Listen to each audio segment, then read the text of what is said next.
Welcome. My name is Maria Cosme, also known as Brown Girl Interrupting, and this is Pain to Power Leading with Love. And every week I bring you some amazing guests to share their stories of how they have found their power within their pain and now are leading with love. But before I bring my guest on, I want to first say thank you. This show has been brought to you in association with the iRant Network. And my producer today, J58, is a special production. Appreciate that. I also want to make sure that if you're here watching, please make sure if it's the broadcast or we're live that you are hitting the like button, that little thumbs up, you subscribe to this channel, and you hit the bell to make sure that you're here for every episode of Pain to Power on Sundays at 9 p.m. with new guests every week. So this week in particular, I have been thinking about a phrase that someone said when they were framing a conversation. It's actually a good friend of mine, Keenan Bishop, who framed this idea before a really heavy conversation. And he said, "This is a healing space, but healing won't always happen here." And I thought it was so powerful because it's definitely something that has been happening in my life personally for some time now, and particularly in the last few weeks. And so I really am so mindful and intentional about my home being a healing space for my children. But all good intentions don't always end up being what things are, right? So a lot of negativity and toxicity has seeped into the space even with that. And so even though it's a healing space, harm can happen. And it did recently, and it created some divide, and it created some definite tension within my children and their sibling dynamics. But this is the beautiful thing about a healing space. When it is consistently a healing space, even when harm happens, we can continue to still heal. And the beauty of it is that this weekend, all four of my children were together, and that tension dissipated because we continue to heal in this space. And it was laughter, and it was brothers just being brothers, playing video games and joking intentionally with their sister, and just being a family that moves through the harm and the pain into the healing space. And so when we cultivate intentionally our spaces to create places where there is love, where there is warmth, where there is understanding and empathy, we continue to heal. And that's our goal here with Pain to Power. That's my goal in every space that hopefully I enter if you're ever around me. And I hope that you're continuing to do that for yourself. And today I'm very excited to introduce to you my guest, who is also capturing that dynamic of adulthood and understanding manhood, similar to my boys, in his new film production of Absent. So please welcome my guest, who is an actor, writer, producer, and emerging filmmaker, and born and raised in Washington, D.C., Thomas Walter Booker. Welcome, Thomas. What's going on, y'all? Thank you so much for having me on the show, Myra. Oh my God, thank you so much for being here. I'm so glad that you were able to make it. And you know, you have the film coming up, and you've had so many different productions that you've been in, and we're gonna get into that. But I know you and I kind of met like in a really unconventional way. Yeah. It was at the DC Mayor's Arts Awards. Shout out to that program and that space. It was just like so many different artists, people that work in the DC Commission of the Arts, like government people. It was just like a mega mix of different networks, and it was a great time, Yeah, it was an amazing event, definitely. And yeah, serendipitously we met. And I have to say, I mean, I think I've told you this already, but like it was such a cool way for me to get a sense of the impact my show has been making and my story has been making, because you knew me. You knew me before I knew you. Yeah, I was there with my friend Tiara, and she was like, hold up, that's Brown Girl Interrupted. That's Brown Girl. Like I was like Brown Girl Interrupted. And I was like, I was looking at the TikTok, and I was like, I swear I've seen it on somebody on one of my friends, like another one of my friends' TikToks. I was like, wow, serendipitous, like you said. I was like, this is amazing. Absolutely serendipitous, which was really cool. And you know, my daughter was there; she got to experience it all, and it was a really, really amazing experience for sure. And now we're here because you have Purpdoorproductionz, and you have some Yes. amazing things coming up with this new film. And I want to talk about the new film, but before we get into your film, Hmm. talk about you. Because Yeah. what I really appreciated when we met was you talked a lot about I was ribbing on you because I was like, well, how you networking? Like, that was my first question, right? Like, how you Right. networking? You ain't got a flyer, you ain't got a I got a card. card.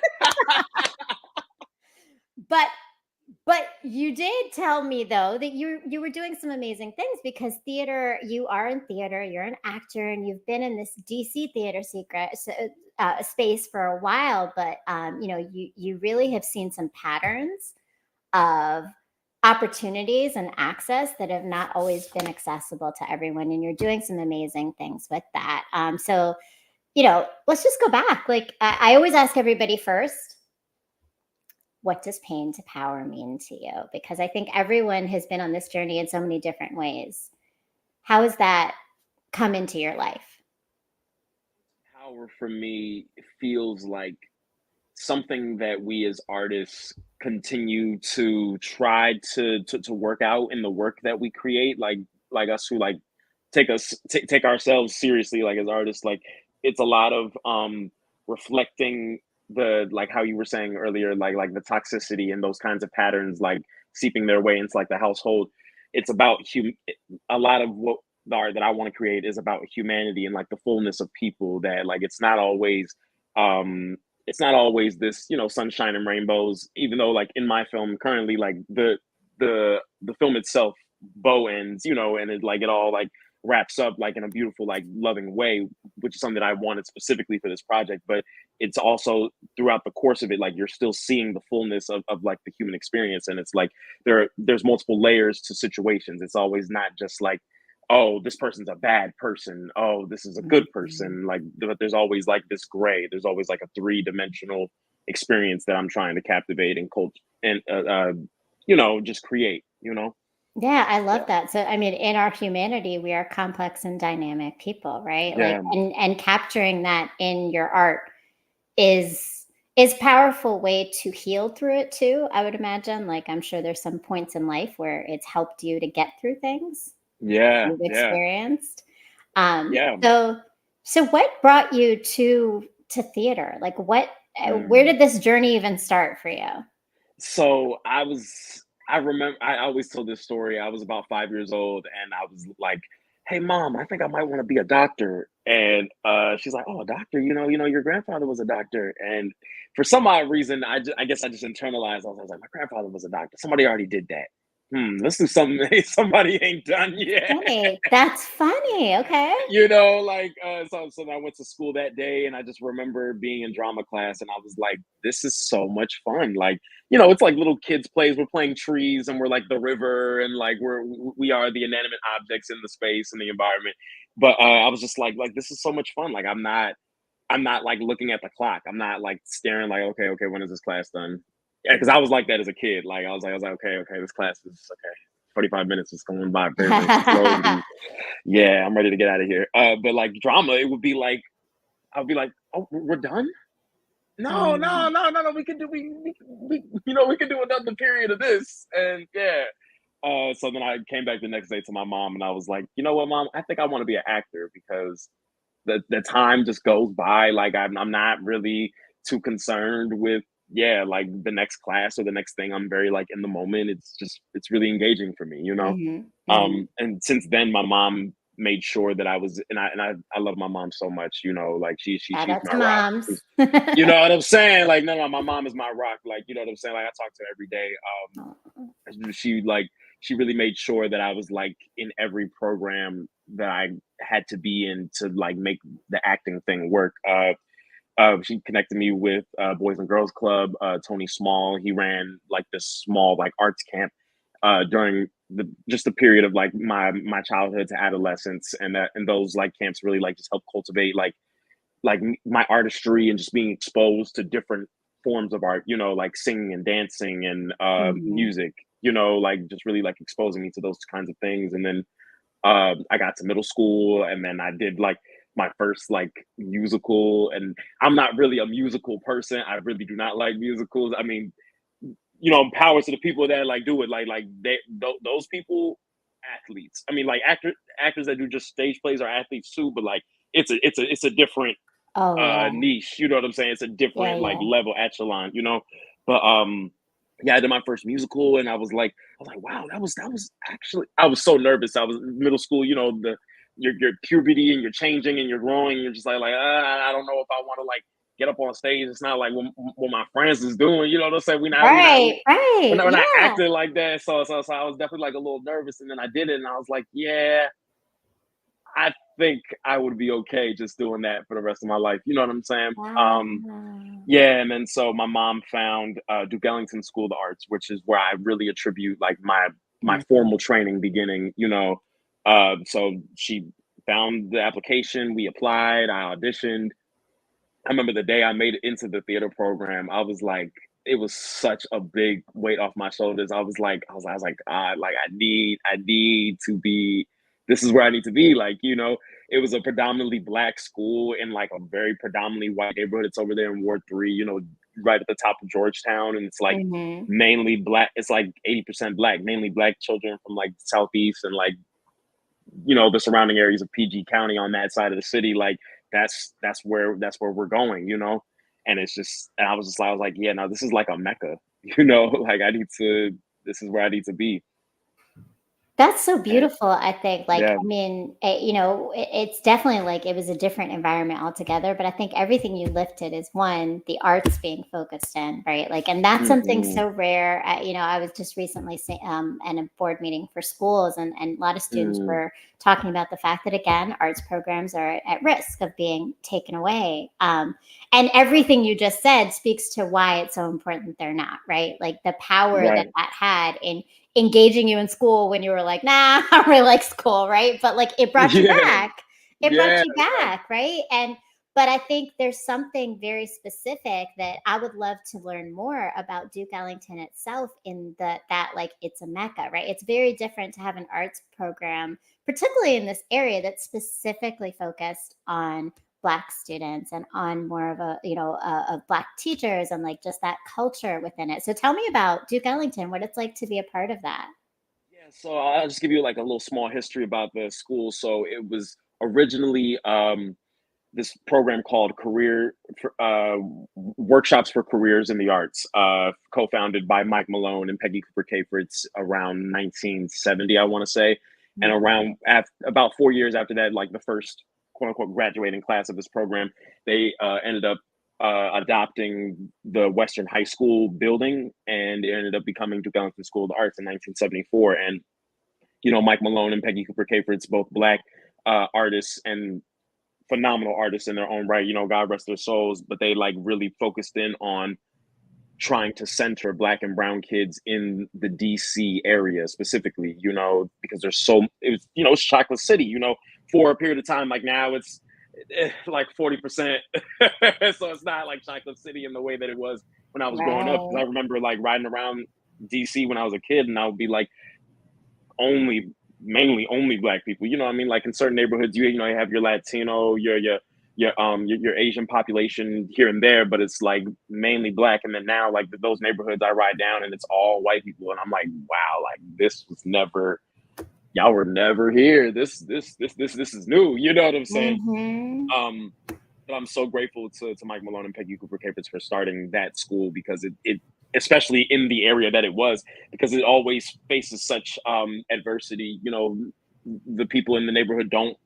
They just, I mean, like, racism. They don't want a school with black and brown kids in their neighborhood. They want their kids to go to that school, and it's like, but the mission of the Right. thing is focusing on the black and brown kids because we don't have access to those resources.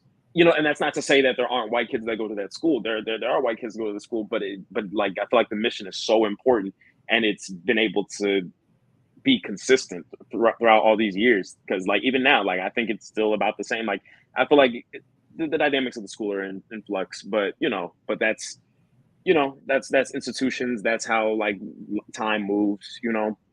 Yeah, yeah.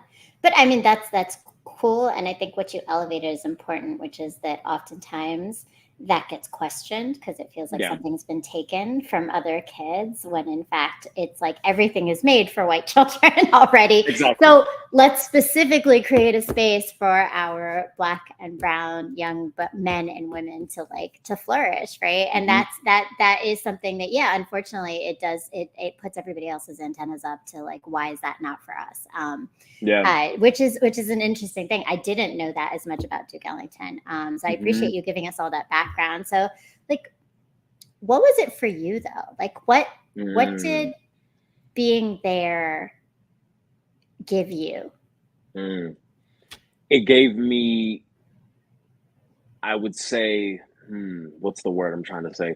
It gave me the commandments for what it means to be an artist, and how serious what I was stepping into, because I didn't quite understand the magnitude of the craft of what I was going into. Like when I was in middle school, when I did that play, I was, I was just doing the stage play at the middle school, at the high school. Like, that's that even as artists, there's this stigma, against like a high school play, because it's like the theater is not the core, the backbone, unless you go to a performing arts school.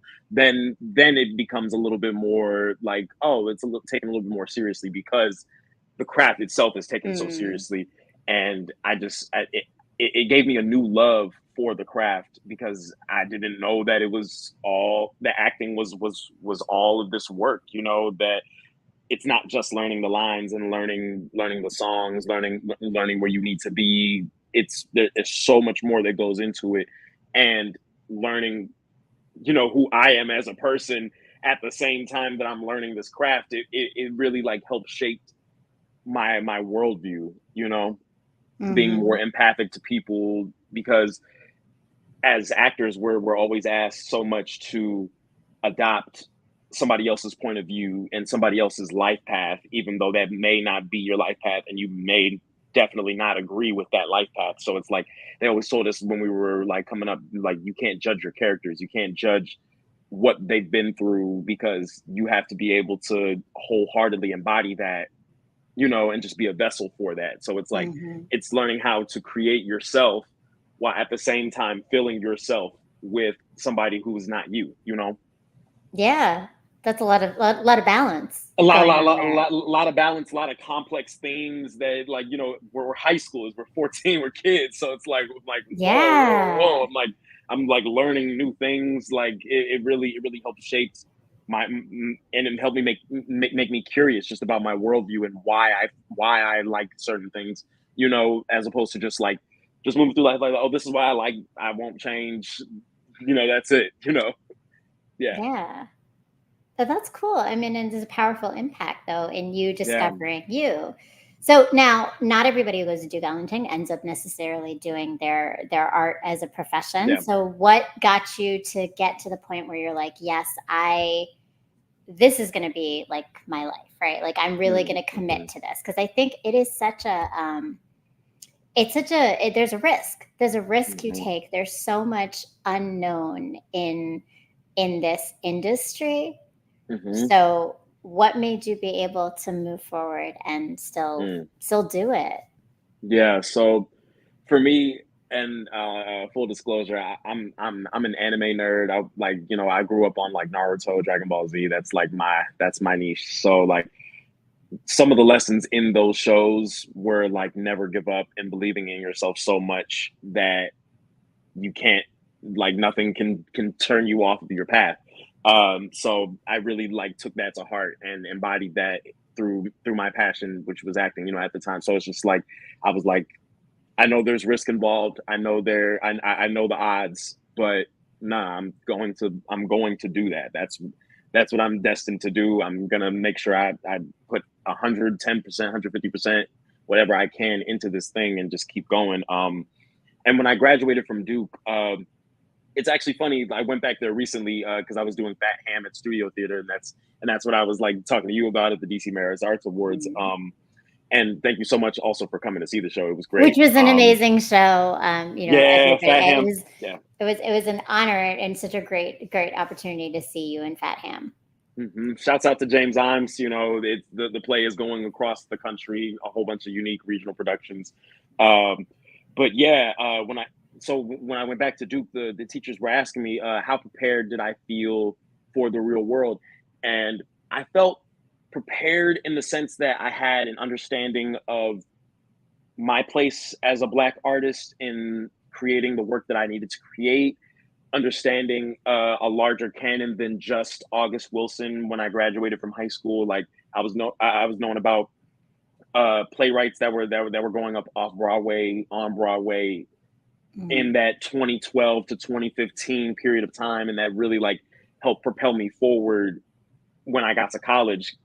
So I ended up going to college because I felt prepared a little bit, but not all the way enough to just do this professionally. Like I didn't feel like I could just go, you know, live at my mom's house and just start auditioning locally and just start doing plays. I felt like I felt like I needed just a little bit more tools in my toolbox. You know, as an actor, like Mhm. they always teach us. The best training I have found is that one that comes when they just give you tools, and it's like it's not just there's not just one way to act, but here's a way to get you in when you might feel stuck, you know.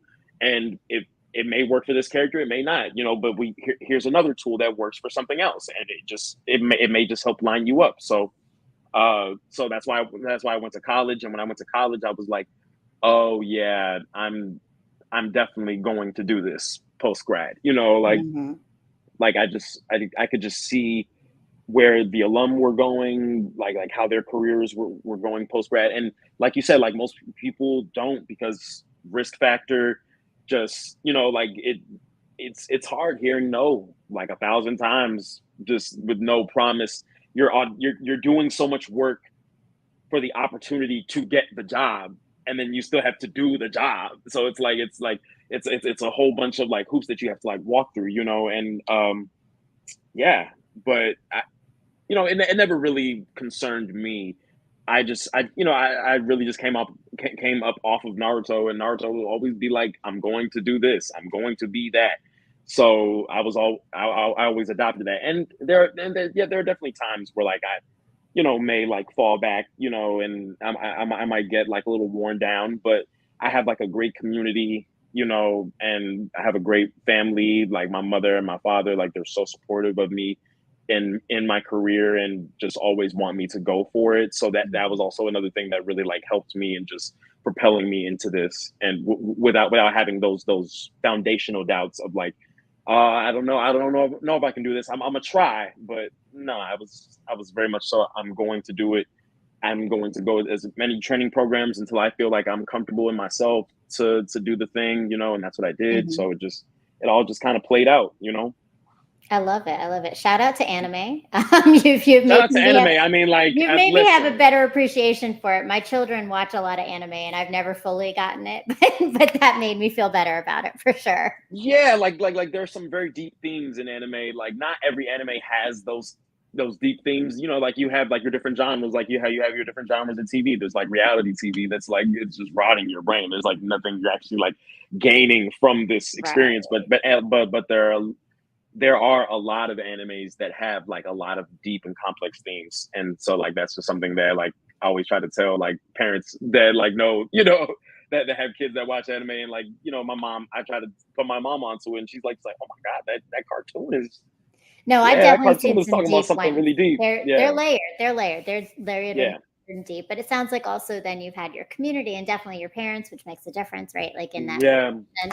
So, but there has been challenges, right? So, what would you say yeah. have been pain points in this journey of now becoming a professional actor and like this process? Like I'm always curious because Hmm. and you mentioned it, right? Like I think you've been prepared in so many theatrical ways, in so many ways very specifically in your craft, but oftentimes what we hear is that with all of that, still people of color are often typecasted.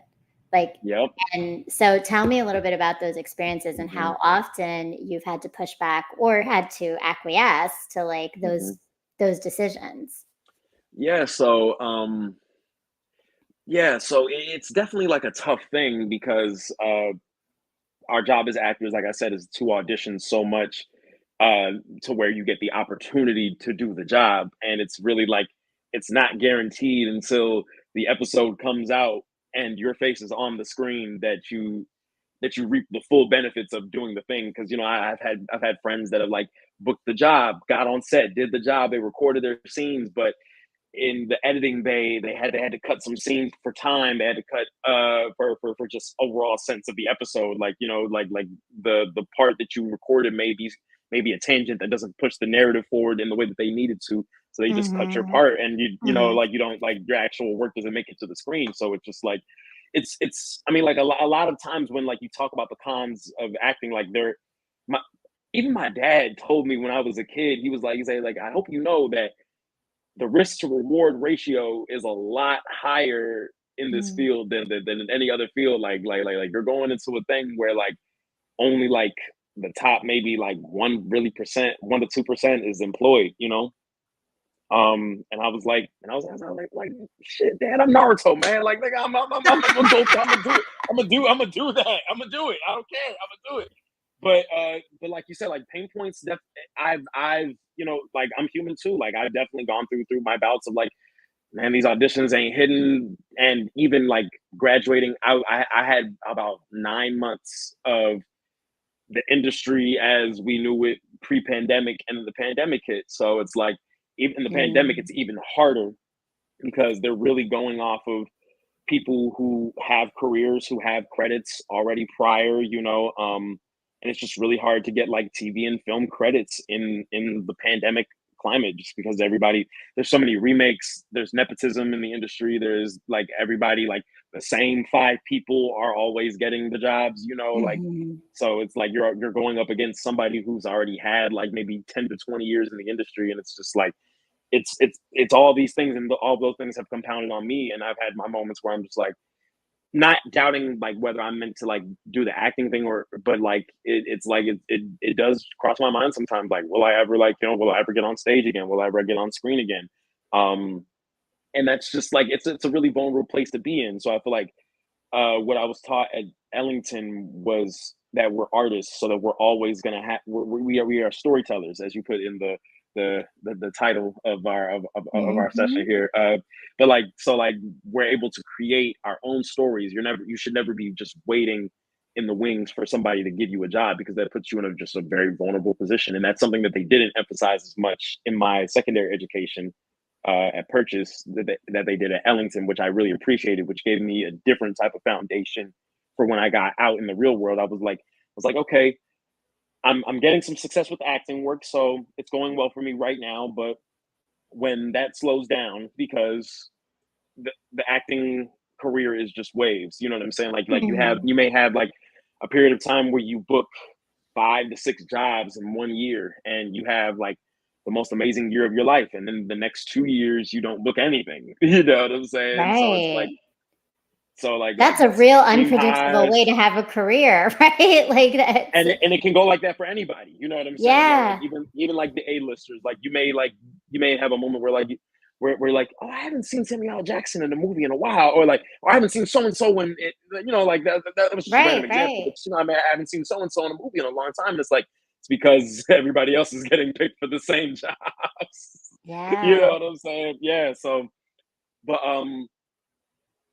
like, and that's what led me to start my production company, and like write this film. Was just I'm in like that in between state where like I'm auditioning, but I'm not like booking as much as I should, or as I Mhm. want to really like make a sustainable career. So like I'm just like let me sit back and like actually just start writing something down that's dialogue, because I had a experience in a stint with like poetry. I still write poetry, but it's just not it just doesn't fulfill me in the same way that it did when I was like a little bit younger, and I may find my Mhm. way back to it, but it's just yeah, we evolve, we find new things, that kind of thing. I love it. But so now you have Mhm. Productions. You are the founder Yeah. of it. So tell us more about your company itself. Like, and I know you said Mm, that this was what the like the like the reasoning was because you were looking for that in between of like not getting the jobs right now. But what else went into it for you? Like, what is mm. your dream and goal from Purpdoorproductionz? My dream for Purpdoorproductionz is that I'm able to create opportunities for other Black and brown artists on the screen, behind the camera, because a lot of sets in Hollywood right now are still predominantly white, where you may have like one or two faces of color on the set, and especially in women as well, like women of color. Like I want to really focus in on that because there's so many women of color in the film industry behind the camera, and people just don't know, or Yeah. not the people that don't know, they are very much aware, but because of racism and people cutting back on diversity, equity, and inclusion initiatives, they're not hiring those people, and so the sets just become predominantly white. So my hope for Purple Productions is creating an environment, an ecosystem where Black and brown women, preferred women, and I'm also like focusing on like trans and non-binary people as well, like giving those people the opportunities, because there are just so many layers and things that are stacked against us in this industry. So creating space for us to create our authentic stories, because I feel like a lot of Hollywood is co-opting stories from like voices, but like then like just putting like the Hollywood fluff twist on it, and then it just becomes inaccurate to whatever the story was originally. um so I really, Yeah. and also creating an ecosystem for film production in DC, because there really isn't that right now.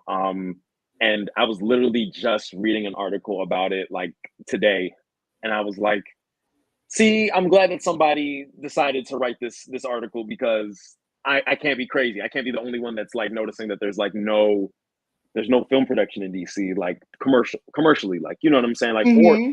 even if it's not commercially, like on an independent level, like, so, Rustin just came out on Netflix. That was like one of the first things that's been shot in DC, like that I can think of in the past, like three or four Right. years, like Right. big major film.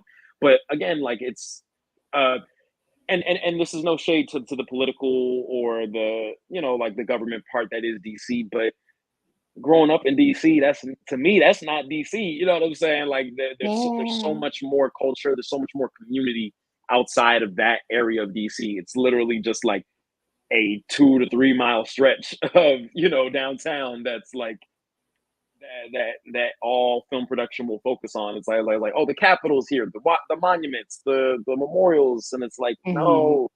What about a U Street? What about a 14th Street, like uptown, Right. southeast, east of the river? East of the river, go. There's so much.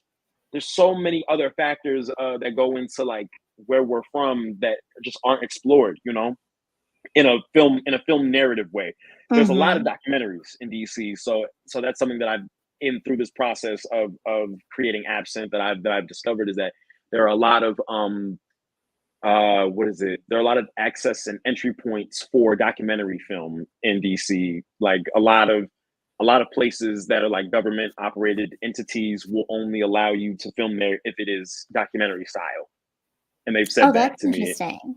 That's So it's interesting. So like, there's so actually like it's some restrictions that make it harder. That's like there's structural barriers in addition to people just not choosing it itself. So yeah, that's always a complex dynamic. And I have to yeah, say, like, just to pull it back, like you spoke about your company with so much, like, I love that it really is not just, and recognizing that film and theater is so many people involved, right? Like there's yeah, so many people that make an impact in creating a full production of something, that often become the unsung heroes because you don't see them because they're behind the scenes, right? But they yes, make such an impact on a final production and on the whole process, right? And to elevate people of color within that and to recognize that is huge. So I love that about Purpdoorproductionz. And I know, mm, I'm sure lots of people in the audience, and I have to give a shout out. I saw some friends in here. I think I saw Mr. Jones has joined us. Thank you so much. And thank you to all of you who are joining us today.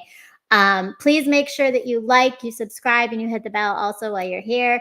But let's go a little bit deeper because, you started to talk about it, but yeah, it's storytelling in Chocolate City, right? So, mm-hmm, your film is based in DC, but tell me, like, mm-hmm, just what what is the heart of DC to you? Like, what is it that it means for you? Because you talked about, like, mm, there's so much more culture than what the rest of the world sees as DC. Hmm.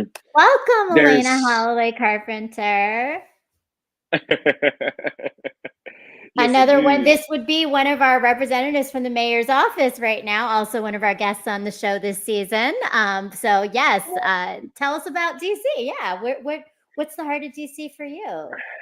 DC to me is my home. It's my heart. I really live and breathe DC. Like all my friends, like they will tell you, like, man, I didn't understand what Thomas was talking about when I first met him. Man, like he speak a whole different language. Like I don't understand like the slang. Like he has like this accent. Like so Mm, this. Like DC for me is just it is resilience. It is black love. It is black joy. It's just so much of there's such a community there that like that I really appreciate. There's such a down to earthness that like there's such a realness about like people from DC that like I really appreciate and I love. Just like that, even like, you go outside your house, you'd be like, how you doing? You know what I'm saying? Like you ain't gotta like have a whole conversation with somebody, but like, like how you doing? Like I'm doing good. You, yep, man, mm. I'm good. Just keep it pushing.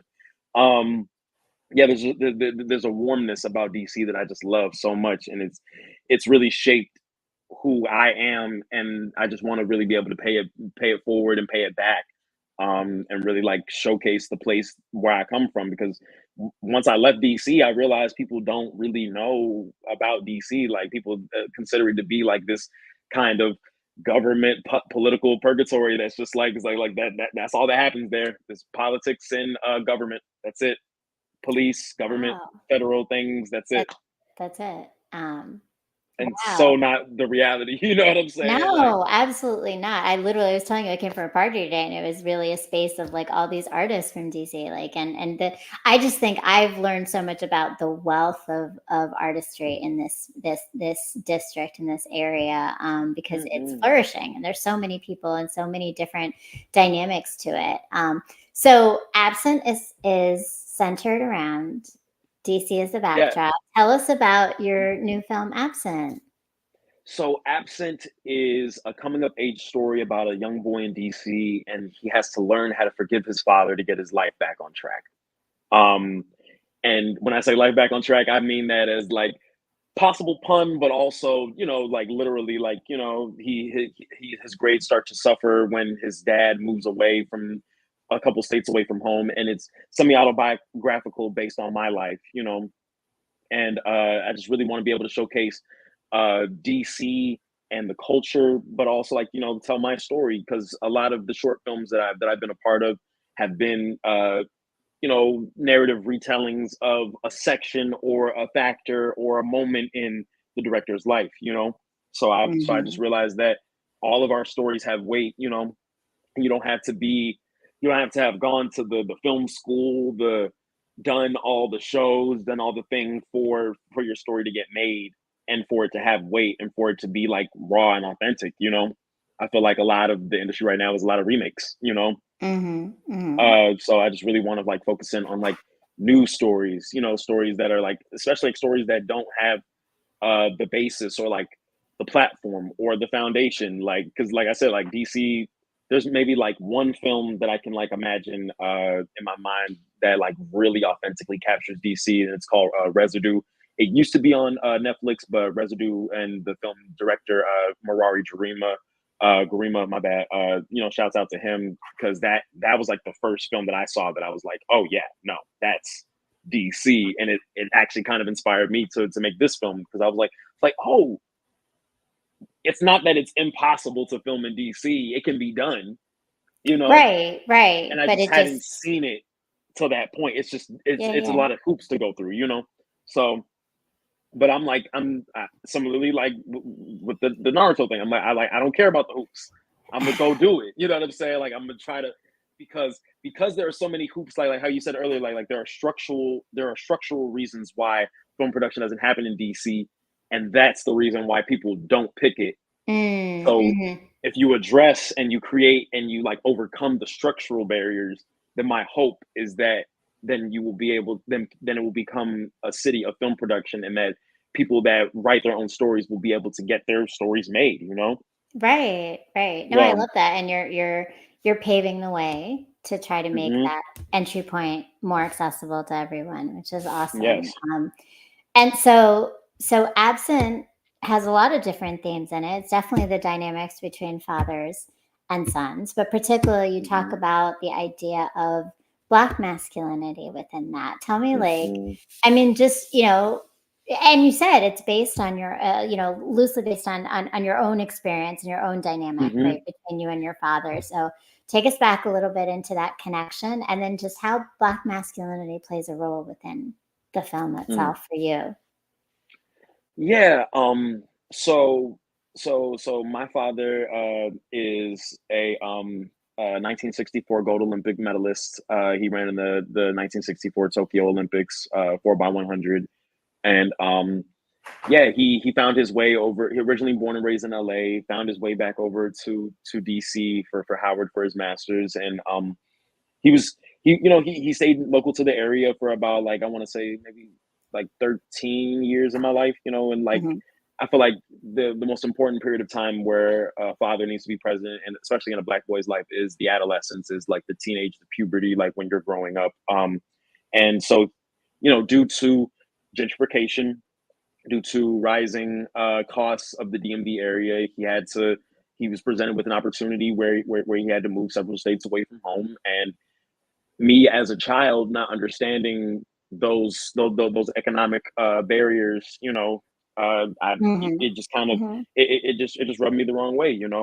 I had a really hard time forgiving my dad. I felt like he was just leaving me, um, especially at a time where, like, I'm starting to come into myself. So it's just um, so I've dealt with it a lot over the course of my life, and just like healing from it, and just accepting that, like, this is where he lives now, and I'm here, and I even moved away from my home and came back.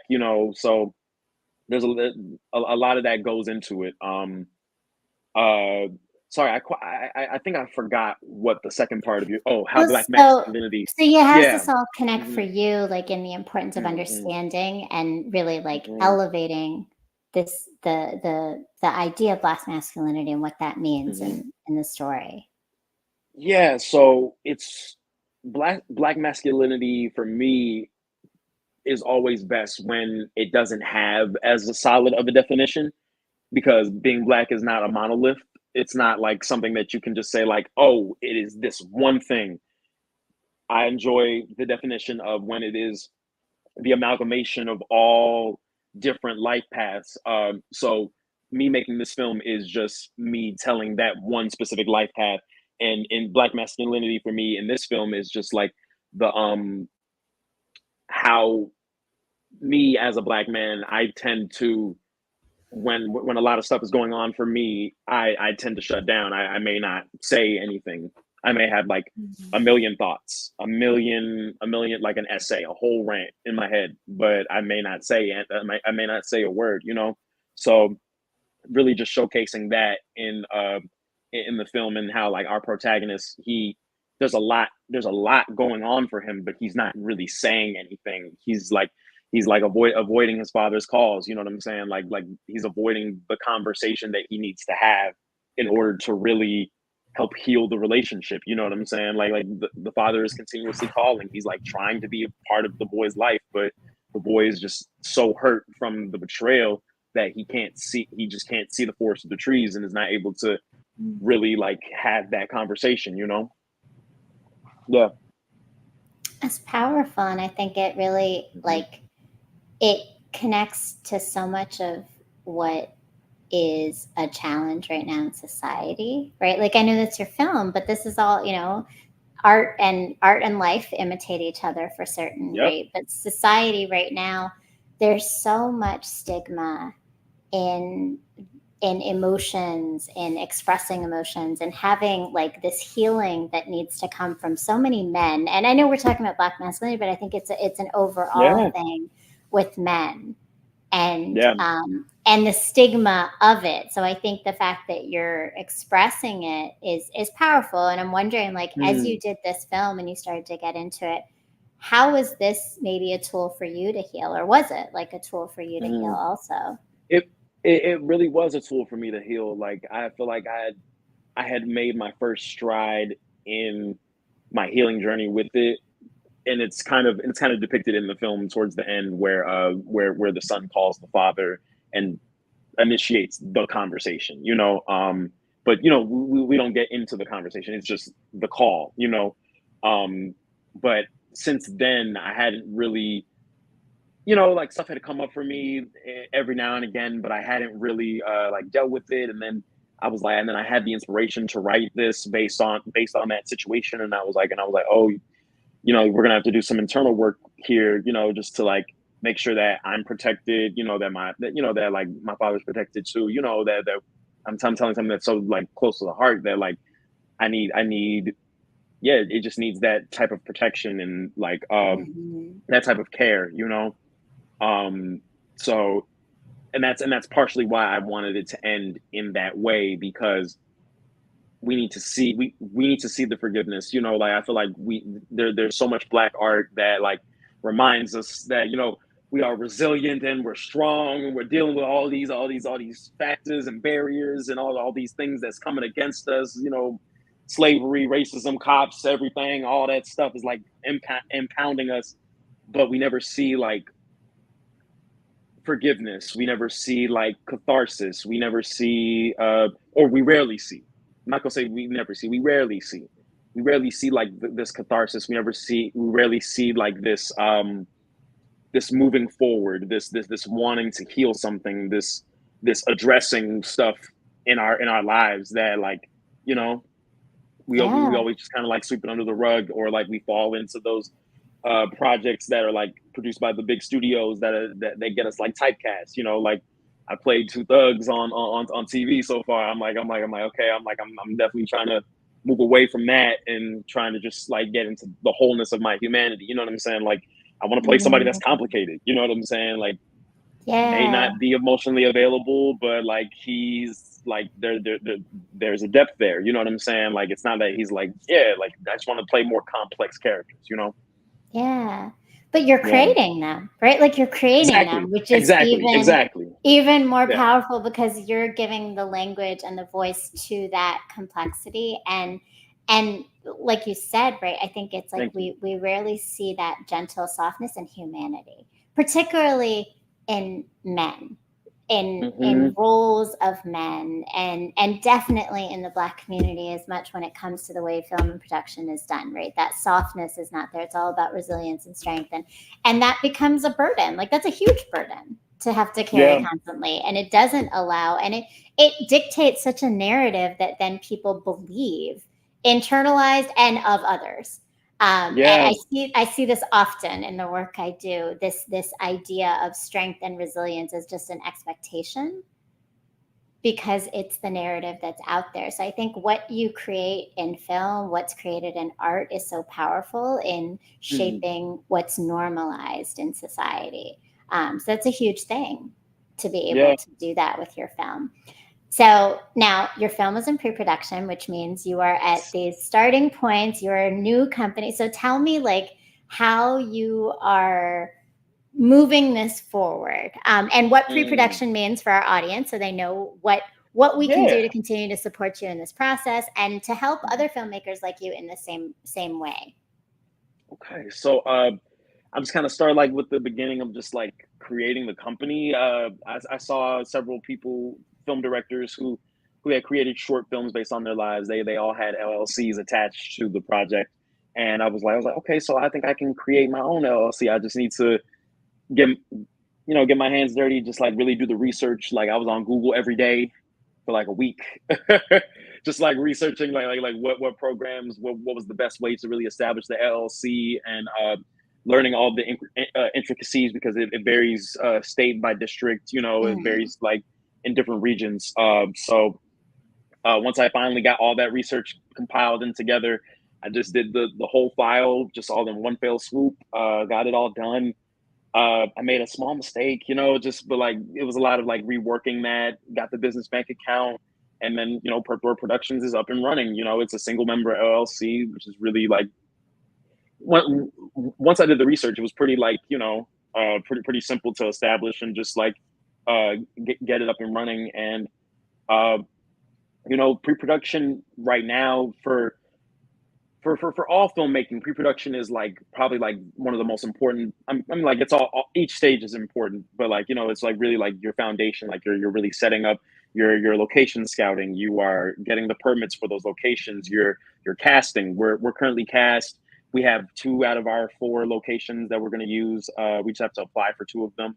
Um, yeah, but like it's getting your crew together because a lot, like you said, like film sets and theater, there's so many people behind the scenes, behind the stage, Mhm. behind the camera that you don't see like working on the set. You have your director of photography or your DP. You have your gaffer. Gaffer deals with lighting. Your grip, somebody who like handles all the equipment, moving it from place to place. Like making it up and breaking it down. Um, yeah. So right now, pre-production, the best thing that so right now we're currently fundraising. We actually just reached a little bit over 5K through our crowdfunding goal, and that's just been straight through. And thank you so much. That's just been through individual asks, through Instagram promotion. Uh, so our total budget for the film is 50K, and we're at 5. So we're actually, what does that make that? That's 5. That's 10%. 10%. Yeah, yeah. We're about 10% 100%. there. So we're still like looking for like investors. But I'm also applying for grants. I have a spreadsheet of about like 26 grants that I've been applying for since around the time I met you, like October of last year. Haven't seen anything come of that just yet, but like a lot of the grant notifications are coming up in this April May season. So prayers up on that. Uh, and yeah, we have a couple fundraising events. We're having one here in New York in a week or 2, and then we're gonna have one in DC, like a little bit closer to right before we actually shoot. Our tentative shooting dates are June 27th through the 30th. So yeah, it's just really about like making sure that all of your ducks are in a row, that you have your locations, your permits, you have insurance, uh, and that your camera and the equipment that you need is going to be able to make it to the set locations, that your cast is set up and that they know where they're going. It's just a lot of like building those things up. And there's a lot more steps like in between of all those subject heads, but it's just like a lot of building that up. Right, right. No, but and there's a lot of pieces, like you said. A But lot of moving definitely pieces. fundraising is important. You have to have the funds, especially for smaller Exactly. business owners, especially for starting off. So the links are here below also. So if you want to go and support Thomas, please make sure that you go do that at Purpdoor Productions. They're in the link down here. Mm-hmm. Thank you so much. Like you shared so much. I appreciate your story. I Mm-hmm. appreciate all that you've like lifted up. So I was in a training this week, and it was such a great question that someone asked me. There's things that we've been nurtured into being, and ways that we've been nurtured into being. You shared so many things, from Duke Ellington to some of the things that Mm. your parents have shared, nurtured you into, and even anime, right? Like you've been nurtured Yeah, through yeah. through all the things, right?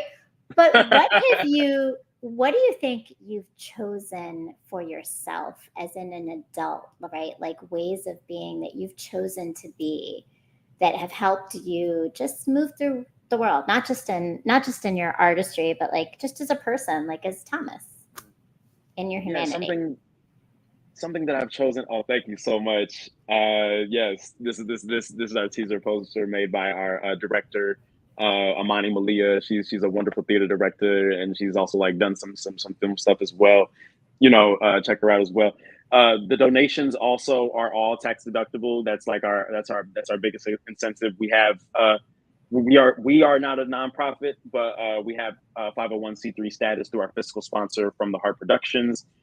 So any and all donations that you make are 100% tax deductible, which is great. But yeah, something that I've chosen for myself to like and like pour into and nurture to be, really is like a community builder. Like I really want to build networks of Black and Brown people, and just like I always love when friends meet each other in my network. I'm like, oh, you need to know this person. Oh, this person needs to know this person.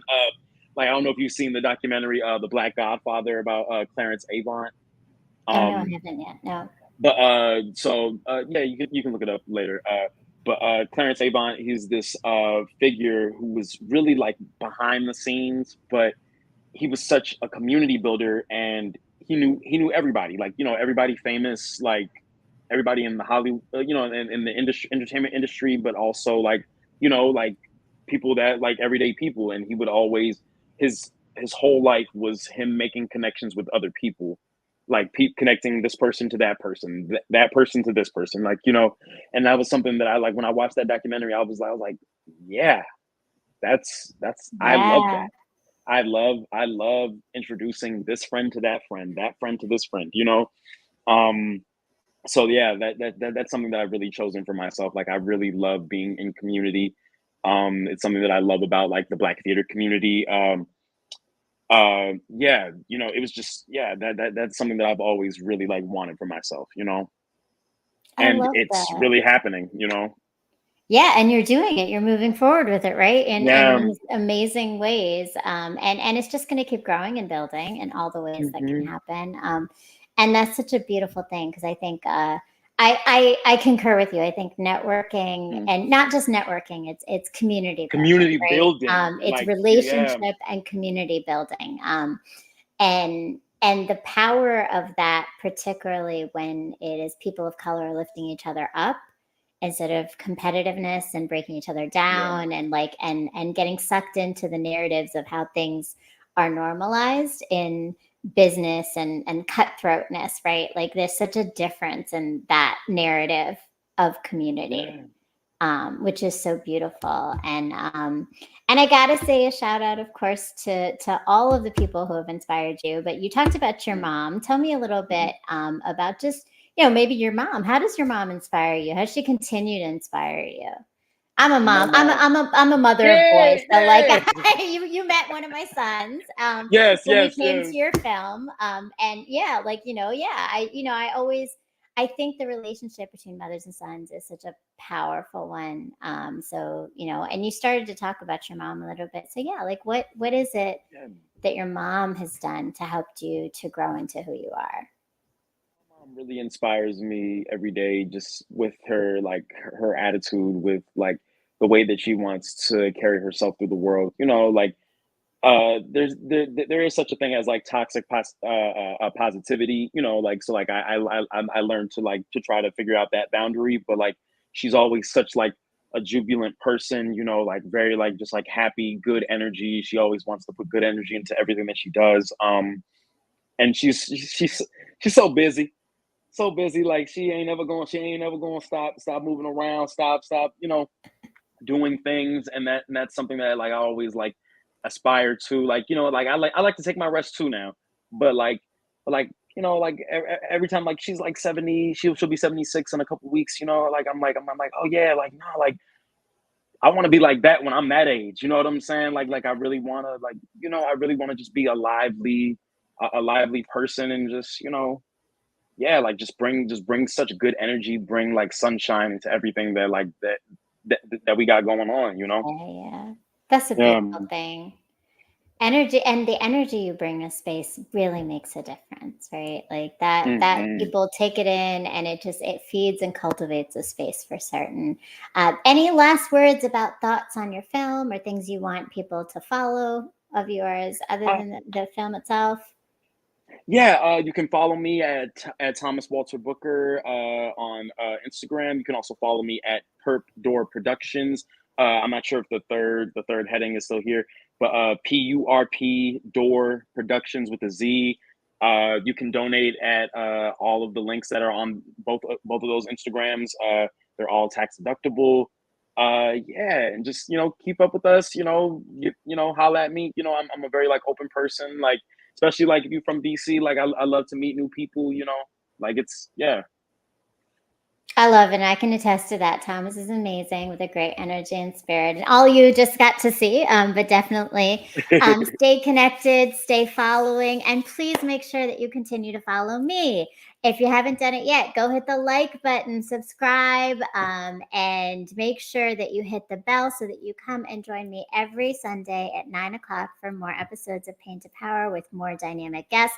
Follow my blog. I am a writer as well. And I'm on Instagram, Brown Girl Interrupting, on everything Instagram, TikTok, Facebook. I'm all over the place. And And please make sure if you have a Roku TV, I don't know if you have one, Thomas, if you have a Roku TV. I don't. You don't, but if you know anybody who has one, next time you go over Right. their house, make sure you take their their little remote and do this. It's a suspense.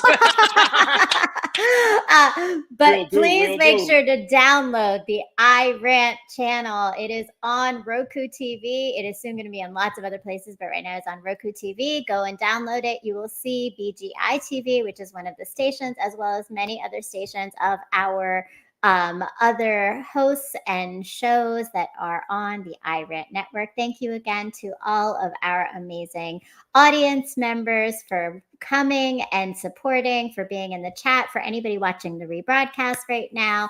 Thank you, Thomas, for your time and for sharing your story. Thank you so much for inviting me on the show, and thank you so much for your kinship, your friendship, and just being connected to me. Thank you so much.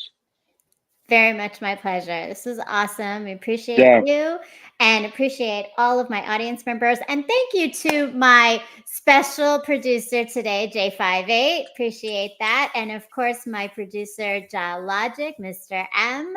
And thank you for joining us. Please make sure you join me every Sunday at 9 p.m. on Brown Girl Interrupting on YouTube, on the iRant Network on YouTube, and on the Ranters Union on YouTube. Peace, love, and light. Peace, y'all.